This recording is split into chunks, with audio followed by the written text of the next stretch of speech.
പശ്ചിമ ബംഗാളിലെ ഹബീബ്പൂരിൽ സിപിഎമ്മിന്റെ sitting MLA ഖോഖൻ Murmu പാർലമെന്റിലേക്ക് മത്സരിക്കാൻ ഇറങ്ങുന്നത് ബിജെപി ടിക്കറ്റിൽ. നിലവിലുള്ള സാമാജിക പദവി രാജിവെക്കുക പോലും ചെയ്യാതെയാണ് മാൽദ നോർത്തിൽ നിന്നും മുർമുവിന്റെ പോരാട്ടം. സിപിഎം സെക്രട്ടേറിയറ്റ് അംഗവും ഓൾ ഇന്ത്യ കിസാൻ സഭ അംഗവുമായിരുന്നു മുർമു. ബംഗാളിൽ സിപിഎം ഇല്ലാതായതിനാലാണ് താൻ പാർട്ടി മാറിയതെന്നാണ് മുർമുവിന്റെ വിശദീകരണം. സിപിഎമ്മിനു വേണ്ടി മാൽദ നോർത്തിൽ നിന്നും വിശ്വനാഥ് ഘോഷ് എന്ന പഴയ പടക്കുതിര മത്സരരംഗത്തുണ്ടെങ്കിലും കാലുമാറിയ ഖോഖൻ മുർമു പാർട്ടിക്ക് ഏൽപ്പിച്ച ആഘാതം കുറച്ചൊന്നുമല്ല. മുർമുവിന്റെ കാലുമാറ്റം മണ്ഡലത്തിൽ ചർച്ചയാവുന്നുണ്ടെങ്കിലും പാർട്ടി അതിശക്തമായി മത്സരരംഗത്തുണ്ടെന്നാണ് ഘോഷ് അവകാശപ്പെടുന്നത്.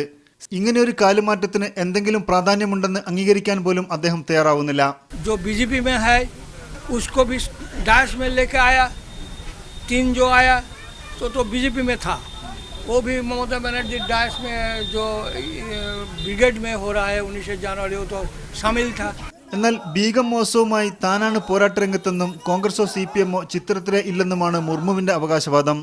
ബംഗാളിൽ സിപിഎമ്മിന് ഒരിടത്തും ജനപിന്തുണയില്ലെന്നും നരേന്ദ്രമോദിയാണ് കാലഘട്ടത്തിന്റെ നേതാവെന്നുമാണ് അദ്ദേഹത്തിന്റെ നിലപാട്.